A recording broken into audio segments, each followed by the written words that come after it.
Bom dia, boa tarde, boa noite, boa madrugada, boa qualquer hora. Como prometido, estamos aqui. Rente como pão quente, mas nem tanto. Esse programa é gravado. Esse programa aqui é gravado porque nós temos um problema de fuso horário com o Wellington Calazans e ele também tem que dormir porque ele é filho de Deus. Até para os ateus ele é filho de Deus. Então, por favor, sem mais delongas, não vamos perder muito tempo. Por quê? Porque o Brasil ruge e a Sapucaí é grande. A gente vai tentar aqui, o Wellington faz aquele papel de quem enxerga. Eu tento enxergar o Brasil um pouco à distância. O Wellington realmente enxerga à distância, com aquele olhar que tem tudo a ver com o nosso olhar do Brasil, um olhar crítico. Tá? Não é um olhar adesista, não é um olhar com lado, não é um olhar com nada. A gente olha para o Brasil. A gente tenta reproduzir para vocês o que a gente enxerga. Está difícil, que se a política são como nuvens que mudam a cada momento, nós estamos no meio de uma tormenta, de um furacão. E hoje o tema principal que nós traríamos, porém, contudo, todavia, no entanto, como eu falei, tudo ruge aqui, entramos por outra, porque ontem, como eu falei, foi a sexta-feira 13 do bolsonarismo. Minha querida amiga, minha amada pastora Flor de Lis, valei-me Deus, é o fim do nosso amor, foi em cana, não sabe nem fazer o serviço, não sabe nem matar um varão, e deu no que deu. E, ao mesmo tempo, Roberto Jefferson, o boca de sapo, foi em cana. Eu estou rindo até agora, por um lado. Como cidadão, como torcedor de futebol, achei lindo, maravilhoso. Ele merecia, inclusive, uma coça de bambu em praça pública, porque aquilo ali é o perfeito idiota brasileiro, um imbecil a mando de alguém fazendo aquele papel circense, com aquela figura patética, com a China atravessada no lombo, ou atravessada em outro lugar, com aquela história de comunismo, tudo bem. Esse lado meu rio, sorriu, mas existe um lado prático, existe um lado lógico da coisa que a gente não pode deixar de se ater. O que houve foi uma arbitrariedade, foi uma chicane, uma ultrapassagem. Alexandre de Moraes decreta a prisão com parecer contrário do Ministério Público Federal, do Procurador-Geral da República. Augusto Aras deu parecer contrário. E Alexandre de Moraes, simplesmente corrompendo o seu juramento de obedecer à lei, à Carta Magna, dando uma de que aqui eu sou a lei, fez o que fez. Para isso, nós também vamos aqui falar. Mas, sem mais delongas, só mostrando que é o seguinte, o tema principal do programa, que a gente não vai deixar de abordar, é simplesmente a tutela do Norte sobre o Brasil. Mais uma vez, vamos receber uma missão dos colonizadores para nós, os colonizados, para botarem o dedo na cara do Bolsonaro e ver o que eles acham. Vão tirar a temperatura do jeito antigo, com o termômetro enfiado em algum lugar. Vamos ver o que vai dar isso. O Wellington tinha novidades sobre isso e tem muito mais novidades sobre o que ocorreu ontem. O que se espera de Bolsonaro, o que vai acontecer, qual o nível de decepção de quem segue o Bolsonaro e sem mais. Bom dia, boa tarde, boa noite, Wellington Calazans, diretamente da nossa querida Escandinávia. É contigo. Olá, Rubem. Prazer estar aqui mais uma vez, depois de alguns meses, né? 2 meses, eu acho que a gente não conversa, por causa do verão aqui, férias, essa coisa toda, e aí eu tive que ficar um pouco afastado, e é muito bom estar aqui de volta para a gente poder conversar um pouco sobre tudo isso que você falou na introdução, sobre essa missão internacional. Eu gostaria de começar falando, até porque é um assunto muito breve, o repúdio total à postura do PSOL, porque a nota, inclusive eu enviei o print para você, no site do PSOL, pedindo ajuda a Biden para impedir que a Ferrogrão, que é a ferrovia que pretende facilitar o transporte de grãos em pontos distintos do país, impedir que essa ferrovia seja inaugurada. Olha, você que está me assistindo deve saber que o Brasil está entregando o setor energético, a destruição da Petrobras, a venda das refinarias e o aumento cada vez maior, com base no dólar, da importação de combustíveis, combustíveis que são derivados do petróleo. Então, o que acontece? O Brasil vai perder a competitividade com isso. O preço do combustível já está aos olhos da cara. O Brasil não possui uma malha ferroviária que seja digna da grandeza do país. A malha ferroviária é de péssima qualidade. E alguns quilômetros que dão para o gasto, como diria lá na Bahia, né, já que eu sou baiano, esses pedaços aí foram privatizados, o que também encarece, porque você tem que pagar para circular num direito que é seu. Ou seja, as pessoas não discutem esse crime chamado pedágio no Brasil, porque a construção de estradas se deu com o dinheiro do povo. Então, o Estado não tinha o direito de privatizar isso. Isso é muito bom partir da origem, porque normalizar todas as aberrações que são praticadas sucessivamente no Brasil tem sido o grande equívoco do início de uma resistência, de uma oposição. E aí eu não falo de questão de esquerda, eu falo de oposição a uma invasão a que o Brasil vem sendo submetido. Rubem, e você que está me assistindo, a ferrovia brasileira é sabotada desde os anos 1800 e final dos anos 1800, 1860. Né? Desde então, vem sendo estrategicamente sabotada. Todo país que se respeita, todo país grande, tem transporte ferroviário para carga e transporte ferroviário para passageiros. No Brasil, quando vão construir um metrô, aí descobrem que tem um carrapato gigante que pode entrar em extinção, uma pulga. Assim, os ecologistas se utilizam dessa questão ecológica e ambiental também, os ambientalistas, eles usam isso como uma ferramenta de sabotagem ao desenvolvimento do país. Né? Circula ainda aí, porque apesar do falecimento de Paulo Henrique Amorim, mas tem um vídeo muito engraçado onde ele conta a briga de Marina Silva para impedir a inauguração de uma hidrelétrica por causa do bagre, do peixe bagre. Então, esse tipo de coisa, você pode procurar aí no Google e vai achar, tem sido cada vez mais comum, e o Ministério Público também joga um papel muito pesado e sujo contra o desenvolvimento do Brasil, porque essa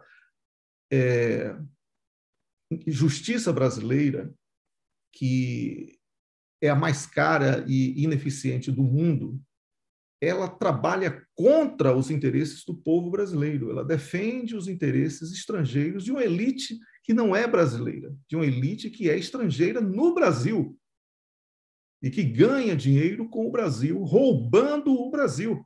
Então, aqui a questão, Rubem, é de repúdio total a esse tipo de comportamento do PSOL, pedindo uma missão internacional para ir ao Brasil para inviabilizar algo que significa o progresso do Brasil.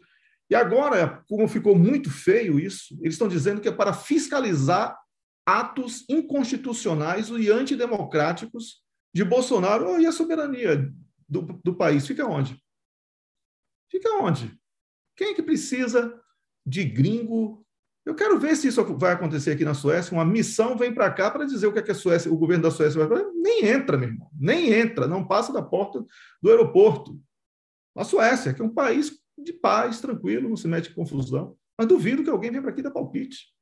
Qualquer país que se respeite Se Bolsonaro fosse realmente metade do que ele diz que é, se vende como o durão, o machão, etc., meu irmão, ele não deixava, ele não autorizava, primeiro, o espaço aéreo não autoriza a entrada desse voo. Segundo, se chegar no aeroporto, preso, ou então volta, deportado. Se insistir, preso. Pronto, era assim. Mas não vai fazer nada disso, porque é um sabujo também.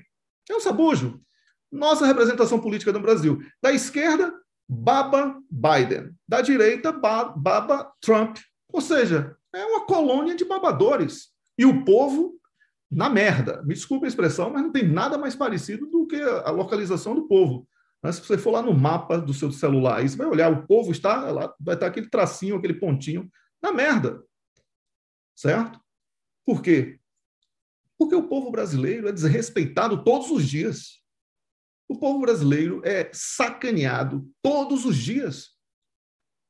E quando partidos políticos legitimam esse tipo de atitude de invasão dos piratas, aí, Rubem, cabe a mim só desrespeitá-los com toda a ira que eles conseguiram produzir dentro de mim.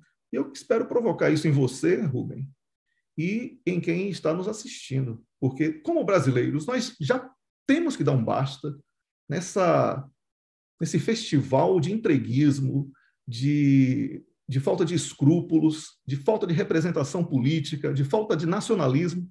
Não confunda segurar a bandeira com nacionalismo.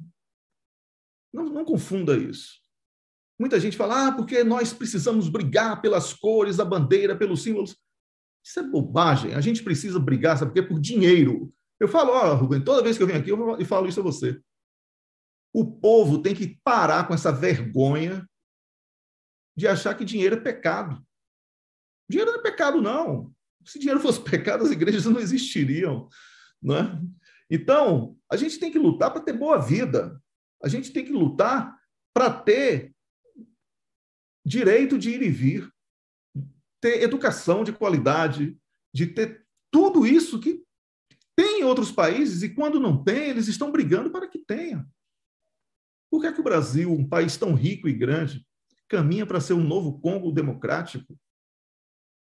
Um terreno de exploração caótico, os poderes constituídos totalmente desarmonizados, todos lutando para ver quem puxa melhor o saco do pirata estrangeiro.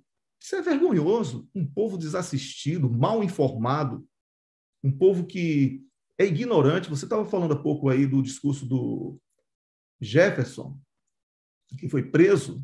Eu concordo com você plenamente. A prisão dele foi ilegal.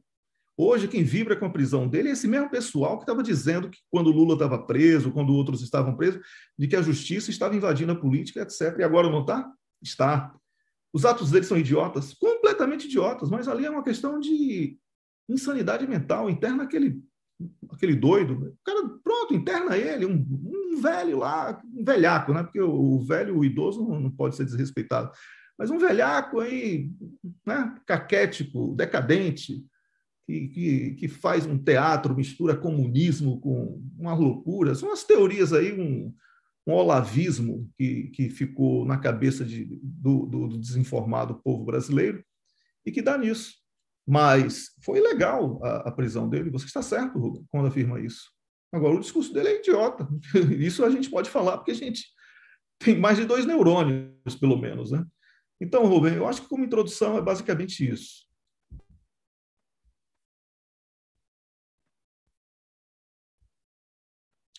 O seu microfone está desligado. Pensei, estava aberto. Perfeitamente, Wellington. Exatamente. O que a gente tenta levantar aqui é a indignação. É isso. Esse povo tem que se indignar em algum momento. E quanto mais tempo levar para se indignar, pior vai ser o resultado, porque você entra num processo de catarse coletiva. E a catarse coletiva pode criar um novo Hitler.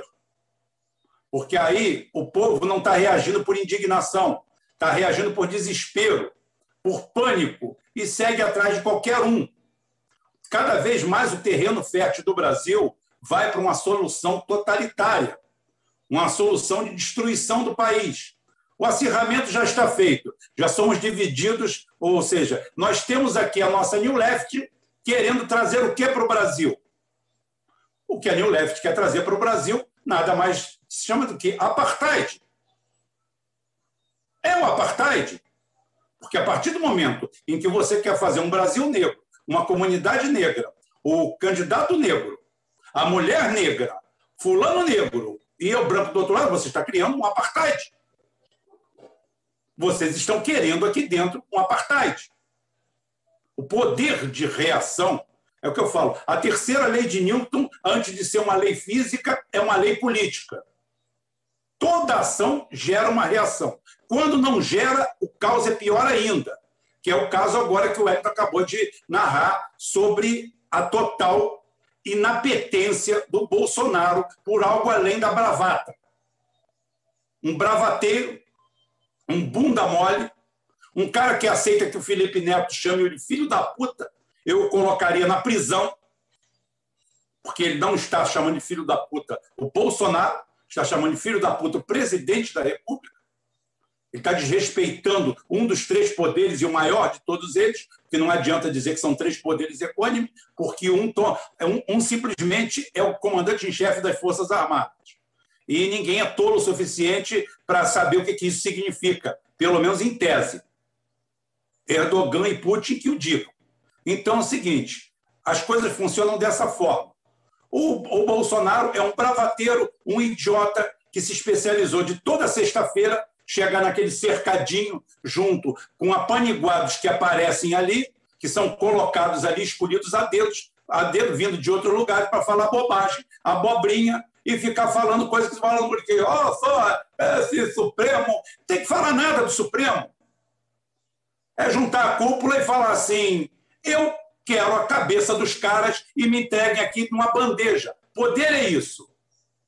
Poder é isso. Isso me remonta à época que os Estados Unidos meteu um torpedo, tá? Um Mark IV, na lateral do Kursk, afundou o Kursk e acharam que iam cortar o ímpeto de um jovem governante da Rússia que tinha acabado de chegar. O cara chegou e as pessoas falaram assim, esse cara pensa que está falando com quem? Porque o Putin, quando ascendeu ao poder, depois de ser lacaio do sistema durante muito tempo, tá? De ser um sucessor, o povo, quando a gente fala tomar cuidado com o povo, com a inteligência do povo, tem que tomar mesmo, porque o povo russo votou nele para continuar a destruição. Ele era uma continuação da desgraça que estava lá. Só que quando ele chegou lá, gritou que era a pegadinha do malandro.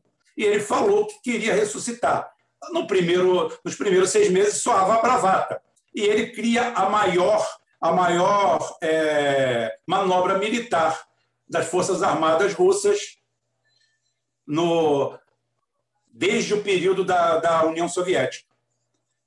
E chama oficiais chineses para participar das manobras, porque ele queria dinheiro. E quem chamou, estava duro, os cofres raspados, ele queria dinheiro, pegou o alto comando chinês e colocou na nau Capitânia Pedro o Grande. Tá? Coraçado ou semi-encoraçado que eles têm, que é a nau Capitânia Pedro o Grande, coloca lá. E vão fazer uma manobra e vão lançar um torpedo Skal. O torpedo Skal, só para grande rasgo aqui, para quem não conhece de armamento, é um torpedo que trabalha numa bolha de gás. É um negócio assim genial, é um conceito da física avançada em que ele trabalha por supercavitação. Ele faz uma bolha de gás e viaja dentro daquela bolha de gás. Ele consegue simplesmente viajar a 500 km por hora dentro d'água, quando o melhor torpedo americano não alcança 90 km por hora. O Mark IV, inclusive, está na faixa de 80. O que acontece? A Inglaterra e os Estados Unidos vão para lá e não foi nada inadvertido, meteram um torpedo e afundaram o Kursk. Foi um aviso para o cara, para ele se colocar no lugar. No dia seguinte, a imprensa toda estava destruindo entrevistas com as mães, com as filhas, chamando ele de tudo, 6 meses, o tempo ideal para botar o cara no lugar. O cara fecha as portas junto com as Forças Armadas, dá 150% de aumento para as Forças Armadas, dá 100% de aumento para o alto oficialato e manda descer a mamona. pega o Roberto Marinho de lá, que tem que fugir para o exterior 6 meses depois, e 2 anos depois morre misteriosamente na rua. Os opositores do Putin têm esse mau costume de morrer de mal súbito. Já foram 216 opositores, de uma forma ou de outra, eles têm mal súbito. Ou seja, por isso que eu gosto do Putin, que faz mal para a saúde. É alguma coisa, é algum efeito biológico. E o cara toma uma atitude e pega os repórteres e manda a polícia meter a borracha nos repórteres. E falou, ninguém mete a mão no Kursk, e simplesmente pega os marujos que estavam lá, que eram 11 ou 16, se não me engano, e deixa morrer. Ou seja, para ser estadista, às vezes você tem que ser filho da puta. Porque ele tem 150, 145 milhões de habitantes, ele tem uma nação. Os caras queriam entrar, desmoralizar a Rússia, puxaram o submarino, ele não. Só que antes disso ele faz uma coisa. Ele entra em estado de guerra que ninguém soube. Ele pega o telefone vermelho, liga para o Washington, fala que tem os 2 submarinos rastreados, que 2 Tu-160 já estavam com os submarinos rastreados e estavam prontos para destruir os 2 submarinos. Falou assim, vamos começar a festa logo? Você não vai fazer isso, você não vai fazer a Terceira Guerra Mundial. Eu falei, bicho, eu não tenho mais nada a perder. A Rússia está na merda, a Rússia está fodida, o povo está passando fome. Na Rússia, na época, eu lembro que tinha 60, 80 mil homicídios por ano, guerra, com uma população muito menor que o do Brasil. Era uma violência a todo... O povo morrendo de fome. Falou, não tenho mais nada para perder. A única coisa que eu tenho aqui é míssil nuclear, vou jogar na cabeça de vocês. E ele consegue 40 bilhões de euros, na época, a fundo perdido, e começa a reerguer a Rússia com o dinheiro do Ocidente. O monstro que a Rússia começou com uma manobra mal feita do governo americano, da CIA, de tentar foder o Putin. Mas eu acho que nem as unhas que o Putin corta do dedão do pé inflamado podem ser comparadas com o Bolsonaro. O Bolsonaro tem um exemplo. Bolsonaro caminha a passos largos, para sair, não como a Dilma. Ele está para sair, ele e a família, presos. Presos, agarrados e preso de verdade. Não é prisãozinha fake, como foi feita por Lula, com o andar inteiro da Polícia Federal e ele brincando de presidiário lá dentro. É preso, preso mesmo. O Bolsonaro chega na semana decisiva dele para mim. Não adianta ele ter uma técnica super apurada, que ele não tem, ele ter uma grande estrutura por trás dele, que parece que ele não tem, porque, para ele, a única boia que ele pode ver no horizonte é exatamente essa que energúmenos como o Roberto Jefferson vem a público atacar. A China, a Rússia, o famoso comunismo, que só existe na cabeça doentia deles. Como também o fascista, o Bolsonaro fascista. O Bolsonaro não é fascista, o Bolsonaro é um frouxista. O nome certo para ele é frouxista. O cara é um verdadeiro frouxo, um banana. Até agora não fez nada a não ser deixar bocada para os filhos dele ganhar dinheiro e o Paulo Guedes, simplesmente com o seu BTG Pactual, tomar conta do Brasil. Parece que o Bolsonaro está na sala e o Paulo Guedes na cozinha. Ele, fala, Paulo Guedes, o que é que eu faço aí? E o Paulo Guedes roubando a prataria, falando, vai segurando o pessoal aí que eu já estou aqui, eu estou no banheiro. E roubando a prataria da casa, descascando a parede, tirando o relógio de família, porque é isso que nós temos no Brasil hoje. Gasolina a R$ 7,00, $1,50. Produzimos 85% da gasolina e tivemos uma divisão de dividendos da Petrobras a maior da história. Ou seja, a alma do brasileiro, pobre coitado, que abastece o carro do Uber para tentar sobreviver, para dar dinheiro para um aplicativo de fora, porque ele é um escravo, tentando sobreviver aqui, tem que pagar a gasolina a R$ 7,00 para dar dividendos para a turma do BTG Pactual. Então, você está coberto de razão. Estamos simplesmente chegando num ponto que não tem volta. Que não tem volta. É desertificação de ideias. Você olha para o Ciro Gomes, o babaca está olhando para Harvard, igual um bunda mole, igual um bosta, tentando falar como um pastor de igreja com um canudo no rabo. Agora virou bonzinho, agora virou... Ele parece o Leandro Carnal com um pouco de cabelo. sabe? Aquela postura de mestre dos magos, tá? Falando sobre verdades absolutas, conversando em favelas cenográficas, tá? Do outro lado, o Lula messiânico, canalha, escroto, sem vergonha, sem personalidade, sem caráter, sem nada, a ponto de vir a público defender o voto inauditável. Tá? Como se fosse um negócio. E, por último, ainda diz que se não fosse a urna eletrônica, ele não seria eleito, quase dizendo assim, foi uma fraude. Eu, pelo menos, votei nele na época, mas ele está querendo dizer ali que é uma fraude. Então, é o seguinte, o mapa, o panorama é esse mesmo, o Wellington. E o Wellington, me diz uma coisa, o que você que é uma pessoa antenada, você que anda pelo continente que eu mais admiro no momento, que é a África, tá? O continente que consegue ressurgir das cinzas, com todo o seu sofrimento, com toda a sua tragédia, com toda a sua história de luta, de exploração, mas você vê uma luz no fim do túnel, você vê as pessoas. Eu acho que o Gaddafi, antes de morrer, deixou um legado. O legado que fala assim, não importa, bicho, se você é corrupto, mas se você rouba entre vocês mesmo, está tudo bem, você só não pode dar para quem está de fora. Porque essa é a grande lógica pragmática que existe em algum lugar.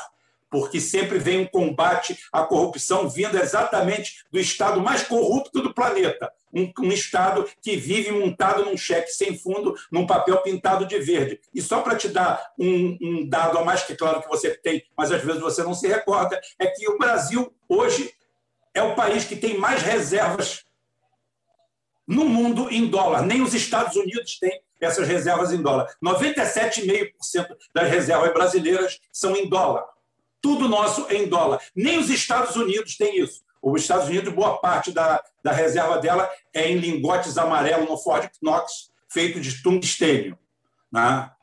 Que eles dizem que é ouro. Inclusive, eles já exportaram, erraram e mandaram algumas barras dessas de 50 quilos, de 100 quilos de puro tungstênio, né? Depois para a China. Aí depois falaram que aquilo ali era só para frente, o caramba, e fizeram uma troca. Então é o seguinte, nem os Estados Unidos têm reserva, confia tanto no dólar quanto no Brasil. Quer dizer, não confia. Somos com essa quadrilha. Só o ano passado, o Paulo Guedes deu 40 bilhões, deu dado, jogado no lixo, 40 bilhões de swap cambial para o mercado, que era ele do outro lado. O mercado era ele mesmo. O mercado não são os outros, o mercado era ele. Tá? Então, Wellington, com essa visão de quem vai na África, que conhece líderes africanos, que já participou da... Depois eu vou fazer outra pergunta, depois a gente vai entrar nisso, da viabilidade pela sua experiência até em coordenar campanhas políticas. Mas qual é a visão que o mundo tem do Brasil hoje, Wellington, com isso? Olha, o Rubem, a visão. Primeiro, a visão... Sem som. Você está sem som. Não, mas aqui para mim está aparecendo tá som normal. Eu estou ouvindo bem você e aqui está modulando bem. Eu acho que está com som. Você está me ouvindo? Pode falar. Tá. Então, Rubem, você está me ouvindo bem agora? Pode continuar falando. Deu um probleminha aqui, mas eu resolvo. Pode falar. Está dando para ouvir. Então, Rubem, a visão, né? Vamos lá. Primeiro, existe aquela visão que a imprensa tenta passar. E consegue passar, né? Eles focam no que você chamou aí de baboseira, né? Não sei se foi essa expressão que você usou, mas caminha para isso, de que o Bolsonaro faz toda sexta-feira, aparece ali no cercadinho, solta uma carga d'água e isso vira chacota internacional, vira manchete na imprensa internacional e a imprensa internacional está presente no mundo todo, né? Então as pessoas consomem também isso. Então existe essa imagem negativa a partir de uma postura infantil do presidente da República. Pronto, vou chamar de infantil para que a gente possa comunicar também para quem é simpatizante do presidente. Agora, por outro lado, o continente africano vê como um erro muito grande do Brasil o recuo nas parcerias que poderiam ter sido iniciadas, que foram anunciadas por Lula. Atenção, muita coisa foi anunciada por Lula, foi cortada por Dilma e não chegou a ser executado. Entendeu? Muita coisa. Tem muita promessa. E houve o corte, que quando Dilma chegou, Dilma é um neoliberal que botou Levi, passou a régua, fechou tudo, e Bolsonaro, por preconceito, por uma série de outros aspectos, ele cortou a relação praticamente toda com o continente africano. A relação do Brasil, Rubem, com o continente africano é comercial. Tem empresários que percebem isso que você percebeu, que é um mercado que pode ser um destino para mercadorias, para serviços e outras atividades, e eles investem, mas não tem muito respaldo do governo brasileiro para que esse tipo de situação seja consolidada, não. Então, o continente africano, é complicado falar do continente africano como um todo, porque o continente africano é grande, né? Mas os países com os quais eu tenho contato e os países que eu leio um pouco mais sobre a situação política, eles colocaram o Brasil numa espécie de geladeira, viu, Rubem? Porque eles não esperam muita coisa do Brasil mais. Eles não esperam muito de uma mudança de postura do Brasil e até de confiança, porque o Brasil hoje é visto, não só no continente africano, mas em todo o mundo, como uma democracia fragilizada. Uma democracia onde você não pode acreditar que um político eleito vai concluir o mandato diante dos históricos que têm sido construídos nas últimas décadas, o histórico, perdão, que vem sendo construído nas últimas décadas, de impeachment, de golpes, de uma série de outras coisas, de construção do próprio impeachment, como foi o caso de Dilma, para que fique bem claro, quando eu falo de impeachment, eu falo de Collor, né? Quando eu falo de construção de impeachment, que Dilma construiu o próprio impeachment porque ela queria sair e não teve coragem de entregar, né? Dilma, a mulher que entregou o pré-sal, a mulher que criou a Lava Jato, criou não, ela executou a Lava Jato, que é uma criação norte-americana.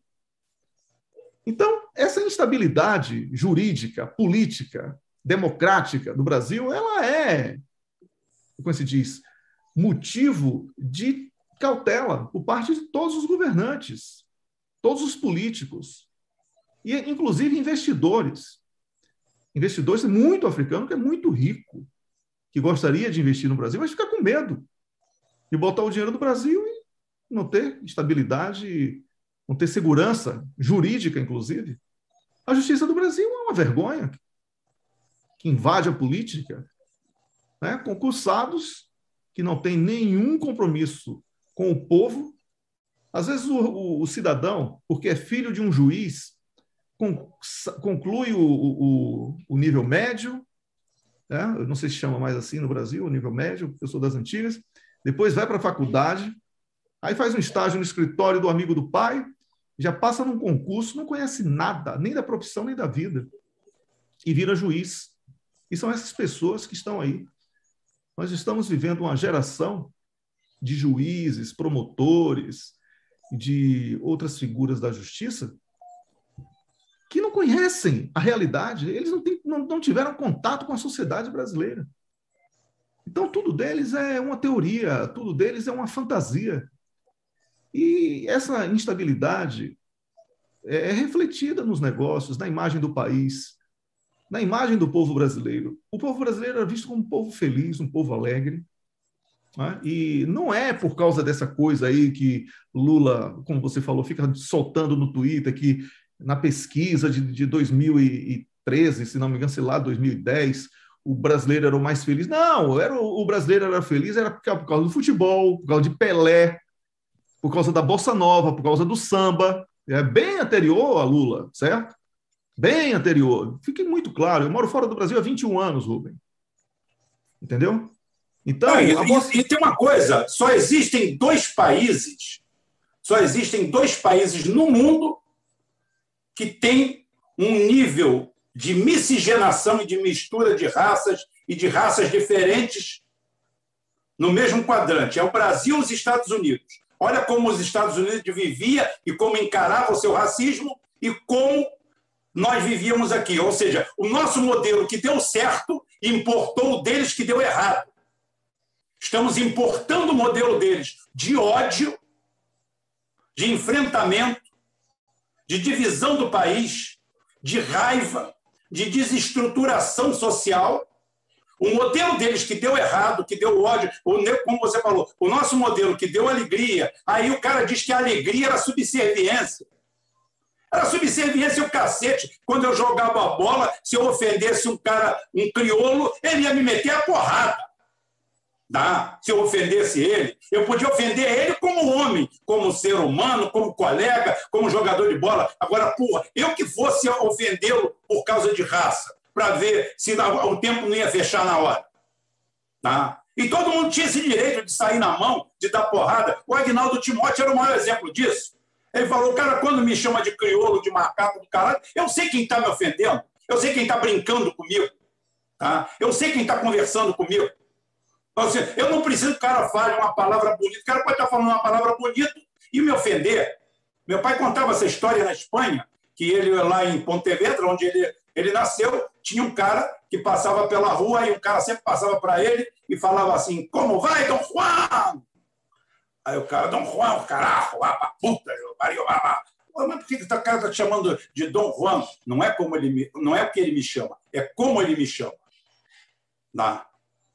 É a mesma coisa. Ô, Wellington, tudo bem? Como vai? Grande imperador Wellington. Você é imperador? Você é de alguma família real? Não. É claro que eu estou sendo jocoso com você. É claro que ou eu estou na brincadeira com você. Só tem dois caminhos para isso aí, ou a brincadeira ou a ofensa. Não tem outra vertente. E nós sempre soubemos fazer isso muito bem. O brasileiro sempre soube modular as palavras. O brasileiro sempre soube falar três coisas com a mesma frase. Coisa que eles não sabem fazer. Eles só sabem falar aquela palavra. Oh, shit, oh, shit. Oh, merda, ele tropeçou em algum lugar. Merda que a gente usa para tudo, até para botar em cima do sorvete. Mas que merda. Puta que parece que o cara não vale merda nenhuma. O cara não vale merda nenhuma, ou você está elogiando, ou falando que o cara não vale merda. Tudo depende da entonação. Nós temos isso. Nós temos a modulação de voz, a entonação, coisa que é rara no planeta. Ou seja, o nosso modelo de osmose entre o povo deu certo, nós jogamos ele fora e estamos importando dos Estados Unidos um modelo completamente falido, destroçado e que está transformando aquilo ali num barril de pólvora. Que os Estados Unidos tomem cuidado, que o México não esqueceu o que eles fizeram. E quem mais cresce lá dentro é mexicano. E o mexicano tem um negócio, o mexicano é meio gaúcho. Ele vai para qualquer lugar, mas continua sendo mexicano. É igual o gaúcho. Você acha gaúcho em todo lugar do Brasil, até no Rio Grande do Sul. Você acha gaúcho. Tá? Mas o gaúcho, tu acha lá em Roraima, está um calor de 45 graus, está com aquela porra daquela bombacha, com um chimarrão, fazendo churrasco na beira de uma fogueira. 700 graus, beirada do inferno. Mas ele acha que está nos Pampa gaúcho. O mexicano é a mesma coisa. Ele vai para os Estados Unidos, mas ele não esquece que ele é mexicano. E são esses que vão vingar. São esses que vão segurar a onda. São esses que vão enterrar os Estados Unidos. Tá? Eles já tiveram um presidente negro, não significou nada. Porque era um negro amestrado, tá? Era um negro de estimação, era igual o papagaio da esquina. E eles dissolveram a sociedade negra lá. Eles acabaram com a imagem do homem na sociedade negra. O negro americano é um pária. Ele só tem uma opção, é ser marginal. Porque eles fizeram um processo de feminilização e vitimização da mulher negra, que a mulher negra, inclusive com auxílios sociais, ao ponto que a mulher negra não tem marido. E aquilo ali dissolve a estrutura familiar. Ontem mesmo eu falava na live, falando que é o seguinte, que a miséria não é mãe da violência. A miséria nunca pariu a violência. A miséria pare também a desagregação familiar e social. Daí sim, nesse terceiro estágio você tem a violência.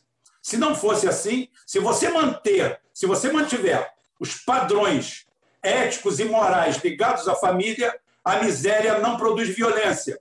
E o resultado está no seu Nordeste, que passou a década de 60, 70, 80, morrendo de fome, na miséria, na década de 70 e 80, a maior seca da história do Nordeste. E o cara morria de fome e não roubava nada de ninguém. Quando saqueou um carro do governo ele sabia que era deles. Tá? Ninguém invadia a propriedade de fulano e roubava o cara, porque você é filho de fulano. No Nordeste tem isso. O José Sarney. Por que ele é José Sarney? Ele é José do Sarney. Você tem propriedade, você tem nome, você tem estrutura familiar. Que todo mundo, você quando chega no Nordeste ainda, você fala que é o Wellington Calazans. Filho de quem? Quem é seu pai? Quem é seu pai? Então a pobreza, a miséria, leva a isso. Uma maior favela do mundo em Bombaim, na Índia, ontem acho que eu falei China, na Índia, tá? Com 3 milhões de habitantes, onde moram os intocáveis, que é um sistema de casta extremamente injusto, mas aceito por eles, tem um nível de violência da sua terra aí. E o povo não tem o que comer.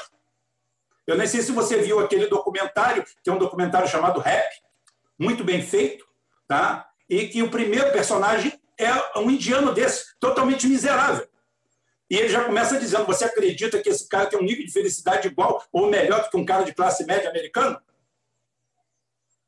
O documentário é muito bem feito, vale a pena ser visto e dá a real noção disso aí. E Bombaim, aquela imensa favela, com miséria absoluta, não tem violência.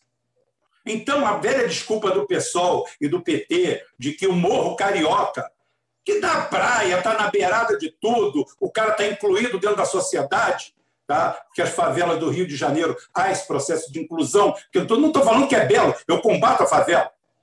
Acho que a favela não é motivo de orgulho. Foi o Lula e os petistas que inventaram que a favela é um lugar belo para se morar, é uma merda de um lugar. Tá? Você aproveita no máximo 1/4, 1/5 da favela como um bairro. E depois dali para lá, você tem que botar tudo no chão. Agora, você, para botar no chão, você tem que dar cidadania para o cara. Você tem que fazer um conjunto em Pedra de Guaratiba e fazer um TLV para que ele, em 20 minutos, esteja no centro. Aí o cara vai morar lá na casinha dele, tranquilo. Agora, você faz hoje um conjunto, aí chega lá 2 equipes de milicianos e traficantes para tomar conta daquilo.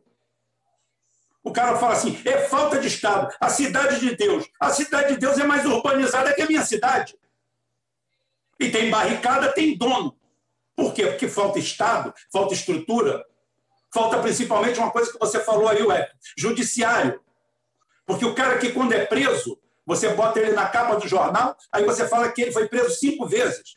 Ou seja, a polícia, que é a parte mais fraca dessa corda, já prendeu aquele meliante 5 vezes e a justiça botou ele 5 vezes na rua. 3 vezes. O cara matou 2 e está em liberdade e não fugiu de lugar nenhum. Porque, como você falou, o judiciário é feito por janotinhas, por gente passando concurso pela janela, que são concursos fraudados.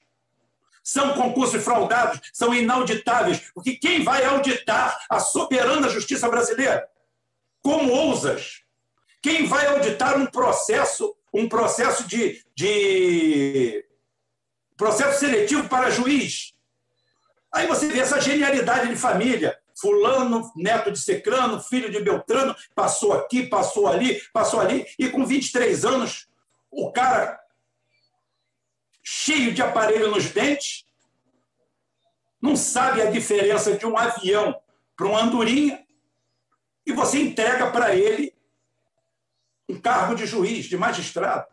Aí chega do outro lado, vamos dizer, o Wellington, advogado, 30 anos de banca, sabe tudo, conhece tudo, tem banca há 30 anos, vai sujeitar o parecer dele a um merda daquele que não serve nem para carregar um processo.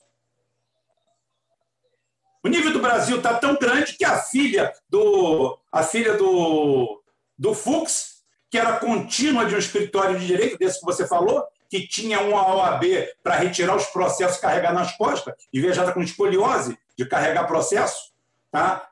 É desembargadora do Tribunal de Justiça do Rio de Janeiro, com notório saber, conhecimento pelo 5º Constitucional. Você está certo quando você diz tudo isso? Esse quadro dantesco que nós estamos aqui, enquanto tem gente brigando aqui entre esquerda e direita. Se a situação fosse tão crítica como a gente parece, e se essas pessoas envolvidas quisessem alguma coisa, o Lula e o Ciro já estariam abraçados há muito tempo, e não lutando de bolsadas a troco disso aqui, como eu falo. Estão atrás da caneta. Eles querem a caneta para nomear aquele bando de apaniguados e para continuar tudo como Dante no quartel de Abrantes. Pode falar. Olha, Rubem, eu quero dizer que no Brasil, nesse momento da política brasileira e dessa crise institucional, não essa aí né, de Bolsonaro dizendo que está brigando com o juiz, eu não acredito. Vou esperar para ver, tá? Não sei que dia vai ao ar esse vídeo, mas espero que seja antes da segunda-feira que você deu o deadline para ele. Porque de lá a segunda-feira pode acontecer alguma coisa, para não ficar velho o vídeo aqui. Mas é o seguinte, Rubem, a questão é que se no Brasil não aparecer agora um general Lott e um Getúlio Vargas, entendeu? Que pegue a Faria Lima e feche para acabar com essa coisa de viver, de especular e de extorquir, o Brasil vai acabar. Olha, eu não estou sendo dramático, né? Porque tem gente que acha que eu não sou brasileiro porque moro fora do Brasil. Eu sou brasileiro, muito brasileiro. Agora, eu sou mais brasileiro do que muita gente que mora no Brasil, não sai, às vezes até da cidade que mora, e se informa pela Globo, ouvindo a opinião de Miriam Leitão e Merval Pereira, e quer discutir política comigo. Eu não respeito. Me desculpe, mas eu não respeito. Tá? Eu converso ao telefone aqui, o WhatsApp e outros recursos aqui que a gente tem, com políticos do Brasil, que estão na ativa, da direita e da esquerda a gente não tem, da direita também não tem, é tudo entreguista. Eu converso com todo mundo aí. Eu converso com muita gente.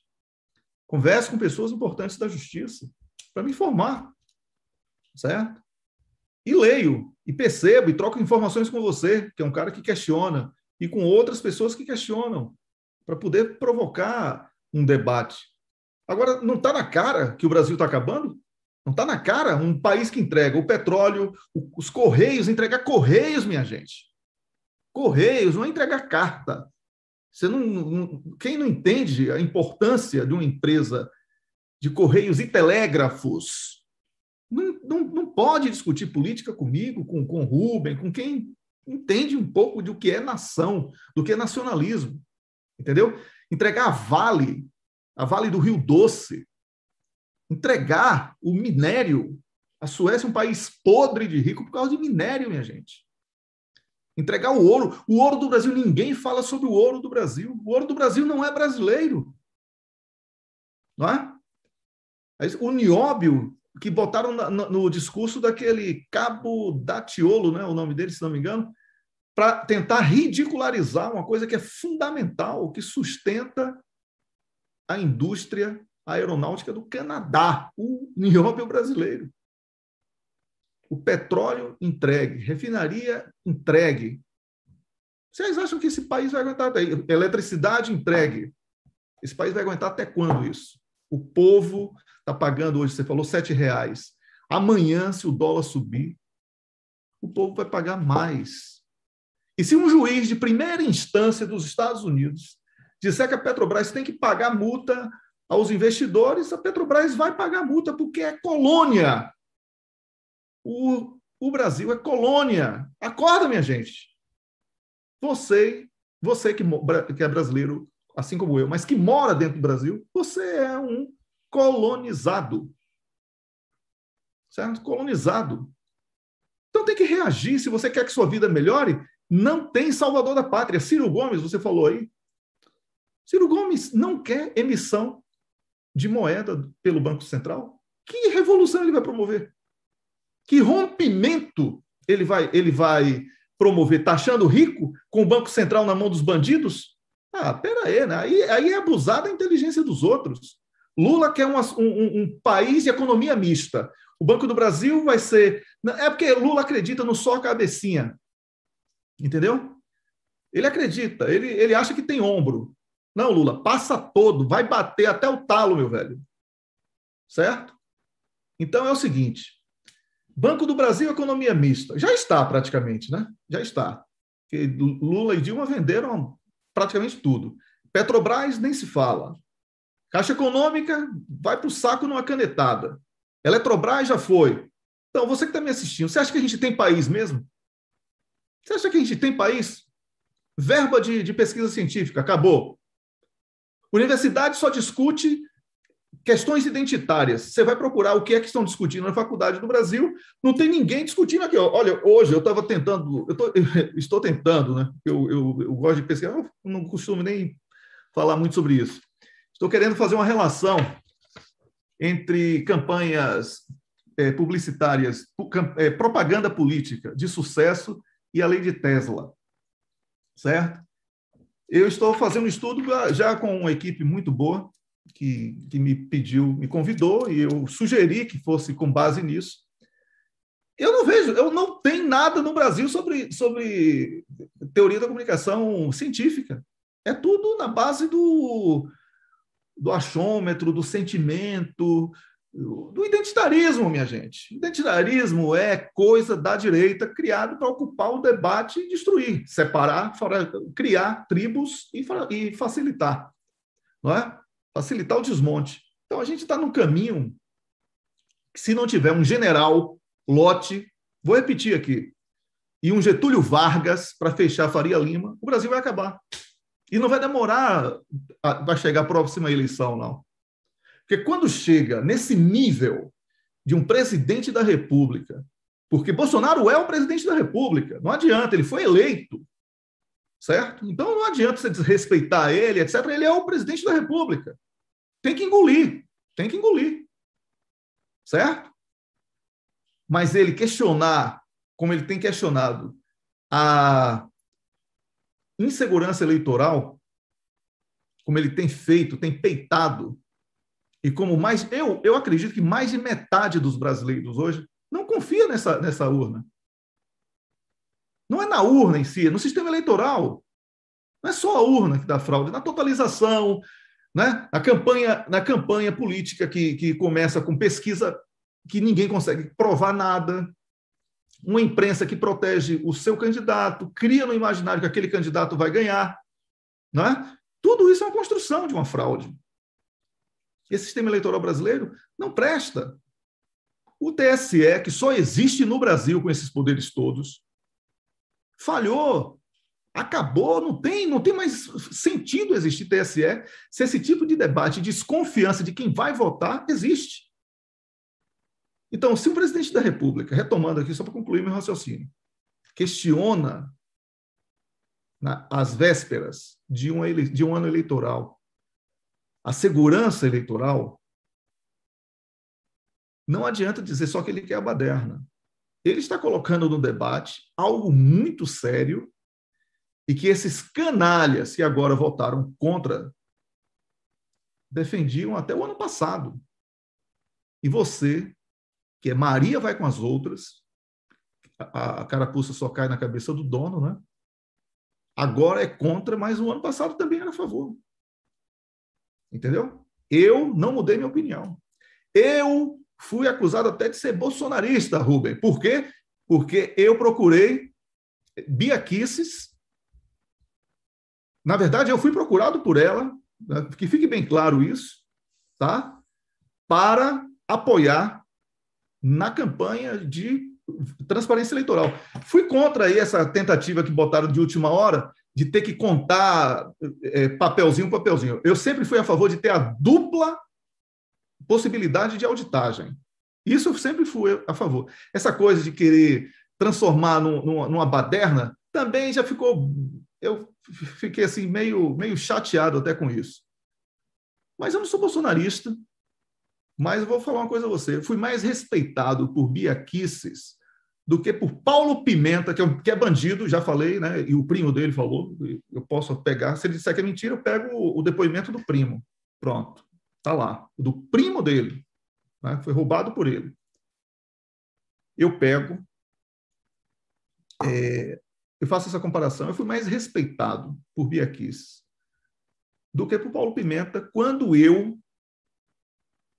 naquela época, fui, e com a antiga página que eu participava, perseguido, ele acionou a máquina do PT e desses blogs que vivem de verba de gabinete, dizendo que eu era infiltrado, que eu era isso, que eu era aquilo. Por uma simples razão, a gente mostrou que existiam documentos na Suíça capazes de reverter a situação de Lula, do PT, da Lava Jato e etc. Mas é um esquemão, minha gente. É um esquemão, essa coisa que chamam de esquerda no Brasil. A Lava Jato foi criada pelos Estados Unidos e executada pelo PT. Não cabe mais na minha conta. Tenho o maior respeito para o doutor Zanin, para a doutora Valesca, certo? Eu vou repetir, eu tenho carta de agradecimento de Lula pelo apoio que eu dei a ele na luta por justiça, porque eu acreditei mesmo que Lula era um injustiçado. Hoje eu acho que Lula é sócio de Sérgio Moro nesse golpe. Eu acho que Lula deveria chamar Sérgio Moro para ser vice dele. Não seria nenhuma surpresa para mim, porque a Lava Jato é a execução do PT, de um sonho do PT, desde Mercadante, Tasso Genro, culminando com Dilma e Zé Cardoso, da justiça invadir a política. A punição pela punição. Os caçadores de... Como era que eles chamavam? O Mercadante aparecia no Jornal Nacional toda hora. Tinha lá o Mercadante era o homem o caçador de corrupto, alguma coisa assim. Não é? O Mercadante era o homem da moral e da ética. Vai ver isso. Conseguiram destruir um sonho que eles fingiam que estavam construindo. Rubem, você falou que você votou em Lula. Eu também votei. Olha, não tenho vergonha de dizer que fui enganado. Eles que deveriam sentir vergonha por terem enganado. Certo? Eu votei em Dilma, mesmo sabendo que ela não tinha a menor condição de ser presidente do Brasil. Mas eu ia votar num candidato do PSDB, vendo o que Fernando Henrique Cardoso tinha feito no Brasil? Não iria, eu não sou louco. Uma das razões de eu ter ido embora do Brasil foi Fernando Henrique Cardoso. Quando eu vi aquela situação do Brasil que caminhava para o que está acontecendo agora, eu fiz, não vou ficar aqui, eu não quero, eu vou morrer do coração vendo isso aqui. E fui embora mesmo, a primeira oportunidade que pintou. Rubem, o Brasil é um país sem esquerda e sem direita. Não tem representação política. E o povo que sofre é enganado por uma imprensa corrupta que não é brasileira, minha gente. A imprensa brasileira grande olha, como foi que a Igreja Universal foi criada no Brasil? Instrução da CIA. Criou, não é?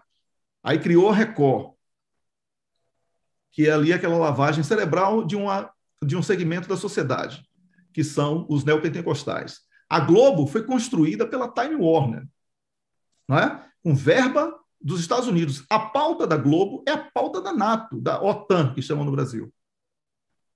E a agenda de Washington. Qual é a imprensa que a gente tem? Não tem imprensa. A gente não tem imprensa, a gente não tem político de direita, porque ser direita no Brasil é ser entreguista. E ser político de esquerda no Brasil é fingir que não é entreguista e praticar esmola, políticas econômicas assistencialistas compensatórias. Não existe uma política de Estado, um plano de governo de verdade capaz de criar uma estrutura onde, independentemente do governo que chegue ao poder, o povo e o país, nas suas soberanias, né, nacional e popular, estejam salvaguardados. Não, é cada caneta que chega faz o desenho que quer da nação. A gente não pode viver assim num país de 210 milhões de habitantes, Rubens. Desculpe eu ter estendido bastante essa fala, eu sei que agora eu falei muito, mas é porque é um conjunto de elementos que, se a gente não discutir, não trouxer, não ficar repetindo, as pessoas vão normalizando Lula até hoje só fala de picanha e de cerveja. A vida de Lula é um churrasco, porque é aquilo que ele sabe. Lula é aquilo que ele sabe. Porque quando Lula estava no poder, o Brasil era muito melhor, muito mais benquisto. É verdade, eu morava fora já e sei. Mas depois de Fernando Henrique Cardoso, se eu fosse presidente da República, eu seria melhor do que Lula. Você está entendendo? Se Rubem, se você que está me assistindo, pegasse o país depois de Fernando Henrique Cardoso, você seria melhor do que Lula. Porque qualquer coisa era melhor do que Fernando Henrique Cardoso. Qualquer coisa. Então o Brasil sai do 0 para o 10, cresceu 10%. Cresceu 10% em cima de nada, minha gente. Não resistiu à primeira crise dos commodities. Lula, tem discurso circulando hoje, graças a Deus tem aí essas coisas na internet. Tem discurso de Lula rindo, fazendo chacota de quem defende a indústria nacional, dizendo, aí não diziam que os commodities, ele fala tudo errado, mas eu não vou ficar imitando ele não, porque eu não vou dar esse prazer, né? Que os commodities... muito bem. Você faz muito bem em imitar ele. Então, porque os commodities não prestavam para nada aí. Os commodities, é que aí o crescimento da economia... Quer dizer, o cara sentiu orgulho do lucro dos bancos, da exploração dos commodities, em detrimento do fortalecimento da indústria nacional brasileira. Tem uma coisa que Ciro Gomes fala que eu acho engraçada, que é que a única coisa que Lula fez foi a tomada de Três Pinos. E eu estou quase concordando com ele, viu? Porque Petrobras já existia quando o Lula chegou. O resto foi inercial. O resto foi inercial. A minha mãe falava, quando aparecia uma menina grávida, o caramba, minha mãe falava, aquela espanhola, né, lá da Galícia, sem papas na língua, falava assim, mas ela é mãe. Ela fala assim, depois de 9 meses não adianta que nasce. Ou nasce ou explode. Tá? Então vira mãe mesmo, tá? Querendo ou não. É a mesma coisa do Lula. O que aconteceu? Teve o ápice das commodities, o Lula chegou a pegar o petróleo a $107 o barril. Tudo lá em cima, tudo voando. Olha só, eu fiz um programa a coisa de uns 20 dias atrás e mostrei, captei aqui, inclusive do IPEA, mostrando que o Brasil de 2006 a 2012, o ápice, a picanha nobre do petismo, houve concentração de renda no Brasil. Que governo socialista é esse? Que governo comunista é esse? Que governo de esquerda é esse? Que governo trabalhista é esse? Trabalhista? Rubem, vamos falar a verdade. Historicamente, o PT trabalhou para destruir o legado de Vargas. O PT, junto com CUT, centrais sindicais diversas, e sindicatos, principalmente de São Paulo, odiavam Getúlio Vargas, como todo paulista. São filhotes de Silvio Frota, são a oposição a Geisel. É o Golbery liderando a oposição a Geisel, porque Geisel, ninguém tolerou, essa turma de entreguistas das Forças Armadas, não toleraram que os 3 gaúchos fizessem um governo que era a continuação do Vargas. Um governo extremamente nacionalista. Eu já pedi desculpas publicamente à alma do Arthur da Costa e Silva. Tá? Médici, Geisel não, porque Geisel eu sempre admirei. Eu recuperei resgatei todo, e foram os 3. Eles deram um basta em 68 na balbúrdia que estava entreguista, deram um basta ali e deram uma virada nacionalista, aonde você vê, tudo que você vê, Embratel, tudo doado. Olha só, eu tenho um dado muito interessante aqui, e outra coisa, você pode falar o tempo que você quiser e quando você precisar do canal para fazer alguma coisa sua, se você quiser, o canal está aberto aqui. Quer entrevistar alguém, quer botar Rubem, eu vou fazer a transmissão ao mesmo tempo, boto aqui, não tem problema. Há um dado muito interessante. Em 86 nós tivemos uma fraude eleitoral que criou uma Assembleia Nacional Constituinte. Foi a fraude lá do Cruzado, onde o PMDB, o Centrão, elegeu 23 de 24 governadores e elegeu, massificou a bancada. Tá? Lá. E aí fizeram o primeiro grande erro. Eu acho que uma Assembleia Nacional Constituinte deve ser mista e deve ser exclusiva. Acho que o cara que vai para lá para os atos ordinários, tá, do Legislativo não deve cuidar da Constituição Federal. Ela deveria ser exclusiva. Né? Em 88, nós tivemos ela entregue. Em 87, um senhor, que na época já tinha 500 anos, e hoje deve continuar com 500 anos, começou a operar no Brasil. Se chama Jorge Soros. A Constituição Federal de 88 ela é feita com o dinheiro do Jorge Soros. É uma Constituição juristocrata. É tão juristocrata que necessitava muitas vezes de leis complementares. Leis complementares essas que foram feitas. Nem o Fernando Henrique Cardoso teve coragem de implementar todas. E o senhor Lula, a primeira coisa que faz quando entra, dá um sacode na Previdência para ajeitar, porque não é mais a mesma coisa, porque a gente está aqui dentro.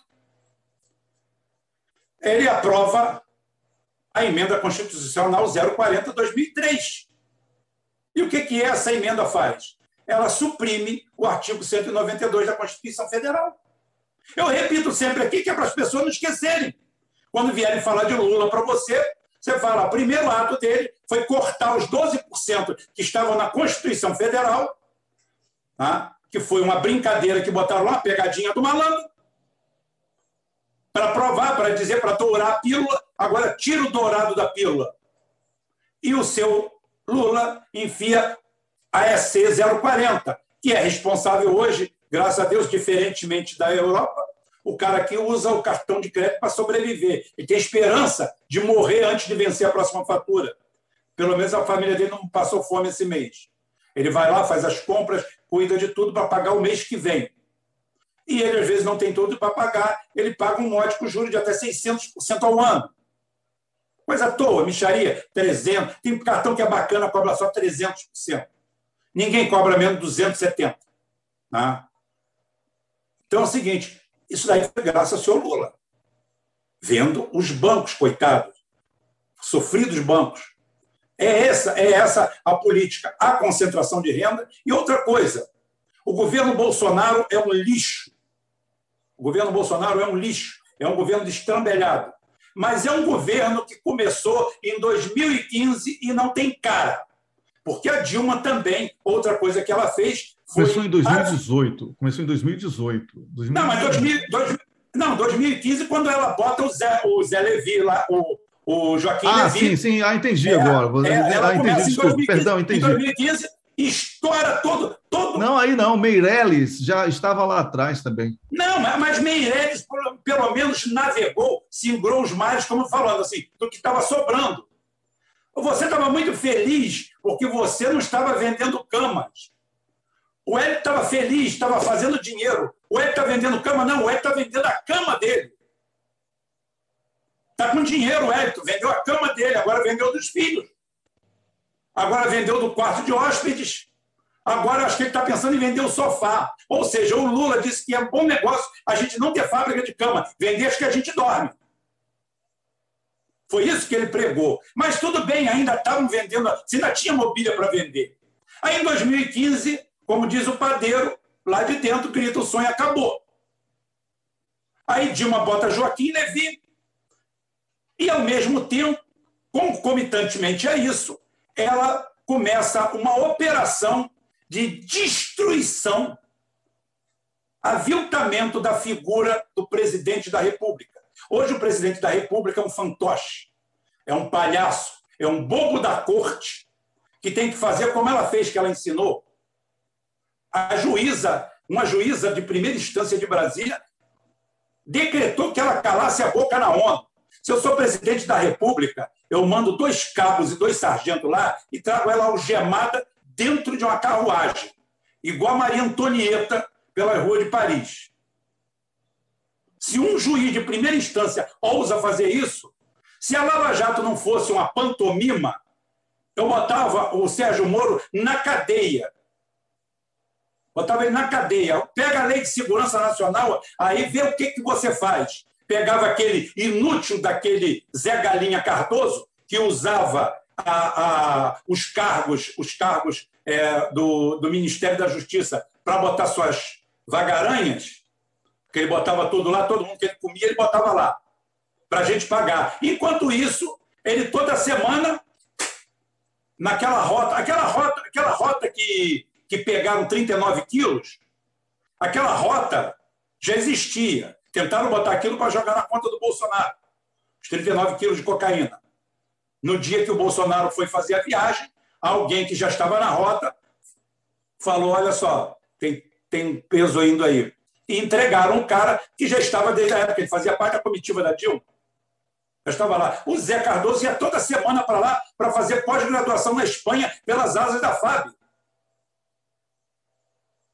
Ele ia se doutorar, porque o currículo dele é ridículo. É um funcionáriozinho de quinta categoria da Prefeitura de São Paulo. Tá?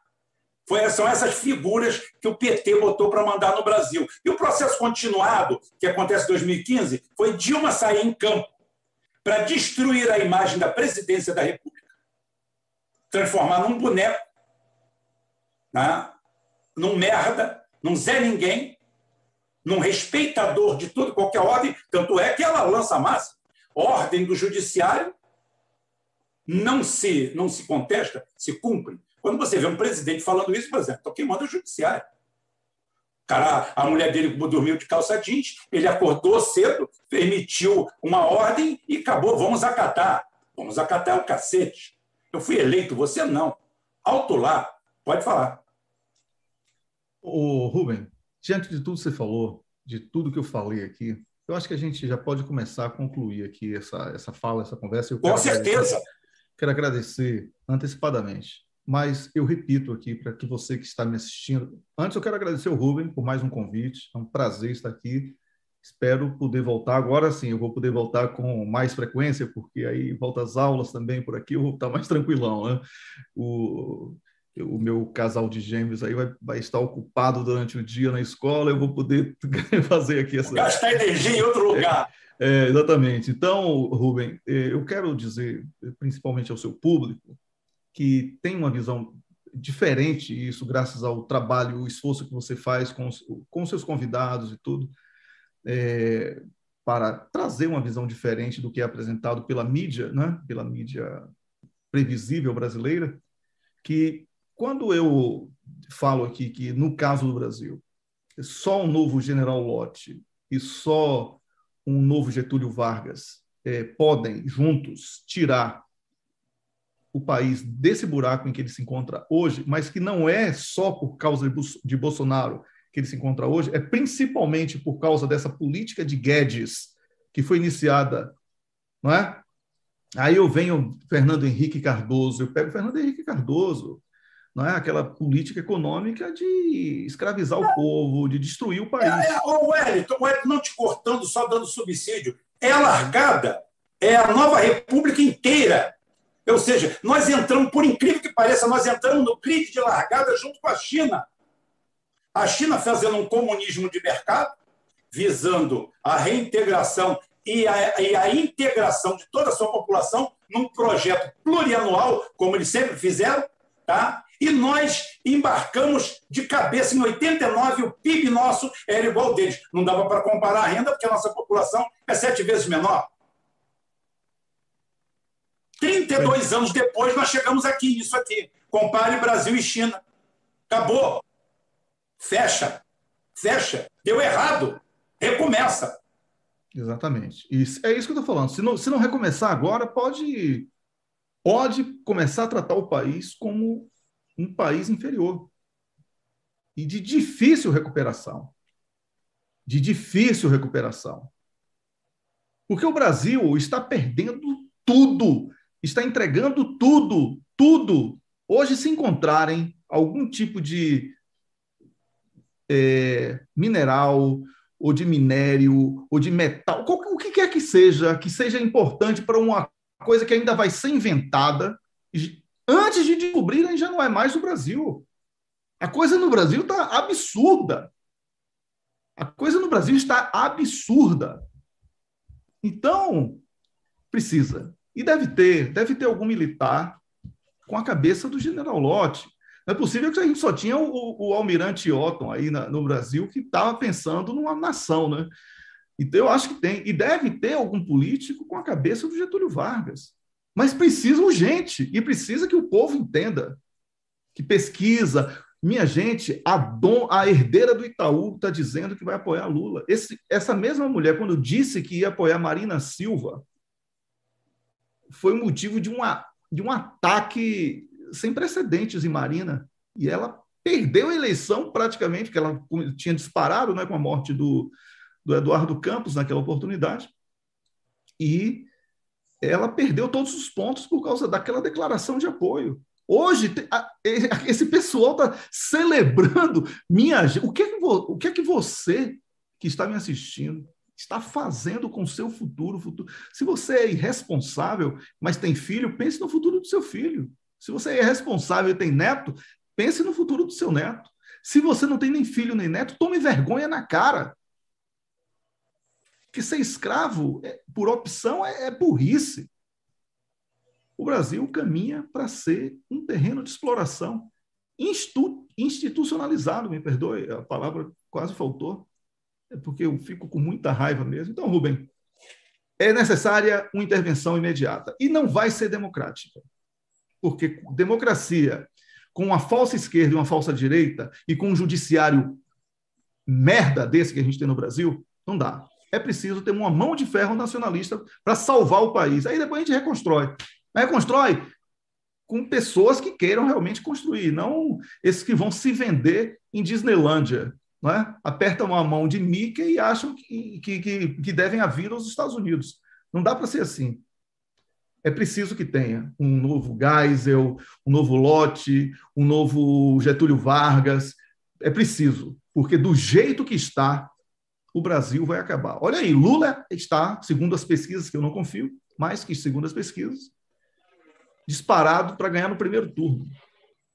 Qual é a promessa de Lula? Dar picanha e cerveja e transformar o Brasil na economia mista. Minha gente...